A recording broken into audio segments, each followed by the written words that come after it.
বদলাচ্ছে সন্দেশখালীর রাজনৈতিক রেখাচিত্র। প্রকাশ্যে আসা ভিডিও সামনে রেখেই এবার জাতীয় মহিলা কমিশনের চেয়ারপারসন রেখা শর্মার বিরুদ্ধে তদন্তের দাবি তুলল রাজ্যের শাসক দল তৃণমূল। শুক্রবার তৃণমূল ভবনে সাংবাদিক সম্মেলন করে রেখার বিরুদ্ধে নির্বাচন কমিশনে যাওয়ার কথা জানিয়েছেন শশী পাজা। পদের অপব্যবহারের অভিযোগ রেখা শর্মার বিরুদ্ধে নির্বাচন কমিশনে তৃণমূল। রুজু হতে পারে ফৌজদারি মামলাও। সন্দেশখালীর মহিলাদের একাংশের অভিযোগ, দিল্লি থেকে সন্দেশখালীতে গিয়ে সাদা কাগজে জোর করে সই করিয়ে নিয়েছিলেন। বন্ধ ঘরে গোটা ঘটনার সাক্ষী ছিলেন জাতীয় মহিলা কমিশনের চেয়ারপারসন রেখা শর্মা স্বয়ং। সই করার এক সপ্তাহ পরে সন্দেশখালীর বাসিন্দা নিয়তি মাইতি ও তাঁর শাশুড়ি রীতা মাইতি জানতে পারেন তাদের সই করা সাদা কাগজে ধর্ষণের অভিযোগ লেখা ছিল। টেবিলের উপরে বসে বলতেছে যে ঠিক আছে, ওরা সব বসেছিল আর কি, তা ওরা বলছে যে সই করিয়ে দাও।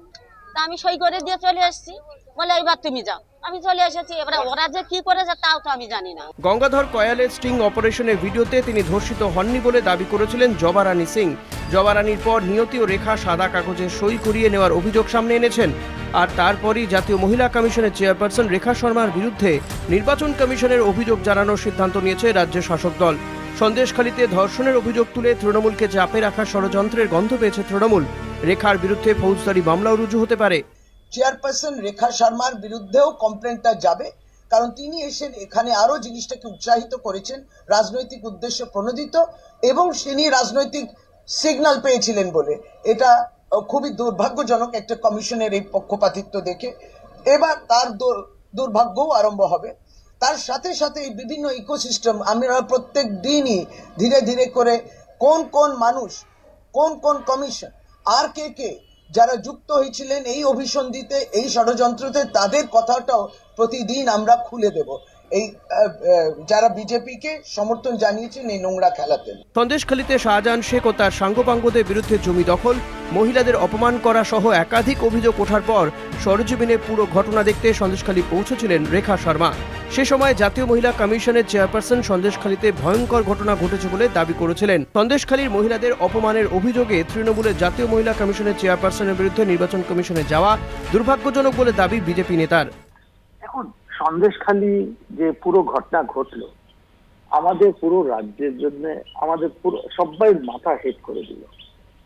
যে এখন তৃণমূল কংগ্রেস যারা দোষী, যারা এই পুরো ঘটনাটা ঘটিয়েছে, ওদের বিরুদ্ধে শাস্তিমূলক ব্যবস্থা না নিয়ে ওদের বাঁচাবার জন্য এসব করছেন। আচ্ছা, এটা আমার একটাই প্রশ্ন, কেন আপনি বাঁচাচ্ছেন যারা মহিলাদের দিনের পর দিন, মাসের পর মাস নির্যাতন করেছে? রেখা শর্মার বিরুদ্ধে নির্বাচন কমিশনে যাওয়ার তৃণমূলের সিদ্ধান্ত আদৌ কার্যকরী নাকি পুরোটাই নাটক, প্রশ্ন বাম শিবিরের। পশ্চিমবঙ্গ পুলিশেরা তো সেই ক্ষমতা রয়েছে সেটাকে নিয়ে আলাদা করে তদন্ত করার। এমনকি ওরা সরাসরি যাবতীয় প্রমাণকে আদালতে পেশ করে রেখা শর্মার প্রয়োজনে গ্রেপ্তারি, কোর্টে এসে গ্রেপ্তারি চাইতে পারেন। হঠাৎ করে ইলেকশন কমিশনের সঙ্গে রেখা শর্মাকে কোত্থেকে মিলছেন আমি বুঝতে পারছি না। না উনি ভোটে লড়ছেন, না কিছু করছেন। সুতরাং এগুলো কি সত্যিই কোনো সত্যিকারের লড়াই, নাকি খালি একটা খবরের কাগজে আসা, টিভি চ্যানেলে খবর তৈরি করতে চাওয়ার চেষ্টা? আমার এই নিয়ে সন্দেহ থাকছে। আগের লোকসভা ভোটের আগে পুলওয়ামা অ্যাটাক, আর এবার সন্দেশখালীতে তৃণমূলের ভোট কাটতে মিথ্যে অভিযোগ সাজানো। এদিন ডায়মন্ড হারবার কেন্দ্রে মনোনয়ন পেশের পর বিজেপিকে কটাক্ষ অভিষেক বন্দ্যোপাধ্যায়ের। বেলুনটা ফুটো হয়ে গেছে, হিতে বিপরীত হয়েছে। এরা বাংলাকে অন্যান্য রাজ্যের সাথে তুলনা করে। আজকে বাংলার মানুষ রুখে দাঁড়িয়েছে, এবং আমি সন্দেশখালীর মায়েদের, বোনেদের, দিদিদের আমি নতমস্তকে বড় জোরে আমি প্রণাম জানাই, স্যালুট জানাই, যে তারা একে একে সামনে বেরিয়ে এসে বিজেপির প্রকৃত স্বরূপটা মানুষের সামনে তুলে ধরছে। সন্দেশখালী বিজেপি সাজানো চিত্রনাট্য বলে বরাবরই দাবি করে আসছে তৃণমূল। ক্রোনোলজির অভিযোগ তুলেছেন শশী পাজা। ভাইরাল ভিডিও সামনে আসার পর থেকে জাতীয় মহিলা কমিশনও চুপ করে গেছে। স্টিং অপারেশনের ভিডিওয়ে গঙ্গাধর কয়াল দাবি করেছিলেন শুভেন্দু অধিকারী টাকা খাইয়েছেন তাদের। তারপরই সন্দেশখালী ইস্যুতে বিজেপি নেতৃত্ব এবং শুভেন্দু অধিকারীকে প্রকাশ্যে ক্ষমা চাইতে হবে বলে দাবি করেছে তৃণমূল। কলকাতা টিভি।